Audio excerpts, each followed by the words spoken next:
El cap de l'executiu, José Montilla, va rebre anit el president de la República de Portugal, Aníbal Cavaco, al Palau de la Generalitat.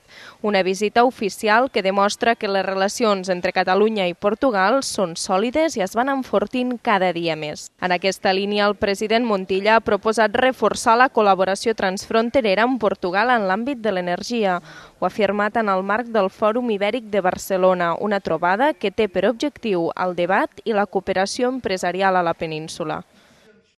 El sector energético ibérico debe fortalecer su cooperación transfronteriza para avanzar en sostenibilidad, en garantía y seguridad de los suministros y en competitividad. Debe avanzar simultáneamente, paralelamente, en estos tres puntos y al mismo tiempo en el cumplimiento también con el marco regulatorio de la Unión Europea.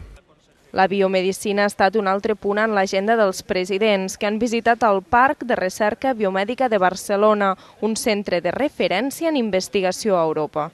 La visita de Cavaco Silva ha servit per enfortir llaços entre Catalunya i Portugal i per recordar que Catalunya és el primer soci comercial de Portugal a Espanya amb un comerç anual que supera els 5.000 milions d'euros.